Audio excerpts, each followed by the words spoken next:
கூட்டத்தை முறியடிப்போம். திரும்ப பேரு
நெருக்கப்படுகின்ற பொழுது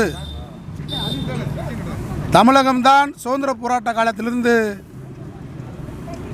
ஜனநாயகத்திற்கு குரல் வலை நெருக்கப்படும் பொழுது முதல் குரலாக எழுப்புகின்ற நாடு நம்முடைய தமிழ்நாடு. அந்த அடிப்படையில் மக்களுக்காக நிறைவேற்றப்பட்ட 13 மசோதாக்களின் கையெழுத்திடாமல் மறுத்து வருகின்ற ஆளுநர் அவர்களை குறித்து பேசியதற்காக இன்றைக்கு கைது செய்யப்பட்டு பிணையில் வெளியில் வந்திருக்கிறேன். ஜனநாயகத்திற்கு ஆபத்து ஏற்படும் போதெல்லாம் தொடர்ந்து குரல் கொடுத்து வருகின்ற நம்முடைய இடதுசாரி ஜனநாயக திராவிட தமிழ் தேசிய இயக்க உணர்வாளருக்கு நான் நன்றியை தெரிவித்துக் கொள்கின்றேன்.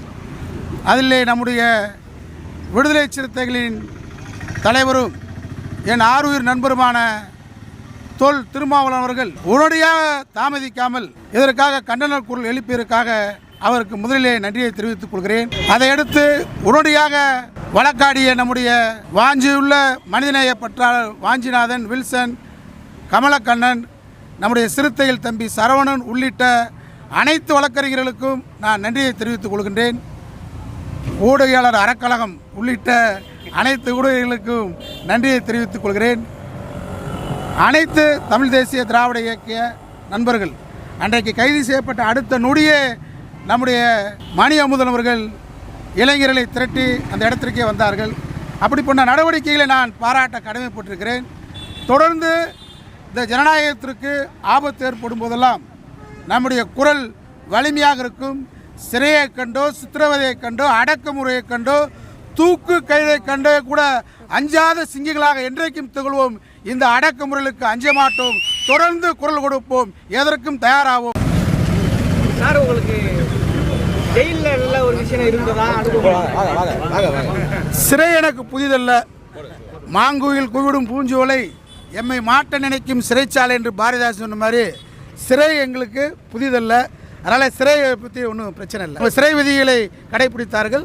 சிறையில் இருக்கக்கூடிய நண்பர்களும் சில விஷயங்களை அரசுக்கு சொல்லி அனுப்பியிருக்கிறார்கள்.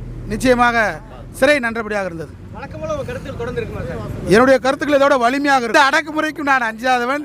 ஏற்கனவே என்எஸ்சியை அனைத்தையும் சந்திச்சாலும் ஆனால் என்னுடைய கருத்துக்கள் இதை கட்டெல்லாம் பின்வாங்காது. தொடர்ந்து என்னுடைய கருத்துக்கள் ஒலிக்கும். சிங்கநாதம் போது கர்ஜனை செய்யும். அது எந்த மாற்றமும் கிடையாது. நீதிமன்றமே ஆளுநரை விமர்சனம் பண்ணியிருக்காங்க. இந்த வழக்கு போட்ட பேட்டியில் கூட என்ன சொல்லியிருக்கேன்னா, மக்களால் தேர்ந்தெடுக்கப்பட்ட அரசு நெறிமுறைகளுக்கு அந்த விதிகளுக்கு கட்டுப்பட்டு செயல்படக்கூடியவர் தான் ஆளுநர். அந்த ஆளுநர் அந்த விதியை மீறி இருக்கிறார் என்று தான் சொல்லியிருக்கேன். என்ன தப்பாக சொல்லியிருக்கேன்? ஆட்டுக்கு தாடியும் தேவையில்லை, நாட்டுக்கு கவர்னர் இல்லை. அண்ணா சொன்னார், ஆட்டுக்கு தாடி என்ன இருக்கு, மயில் தானே இருக்கும். அந்த மயிலை தான் சொன்னேன். வேற என்ன பெரிய தப்பாக சொல்லியிருக்கேன்? தப்பாக ஒன்றும் சொல்லலை. என்ன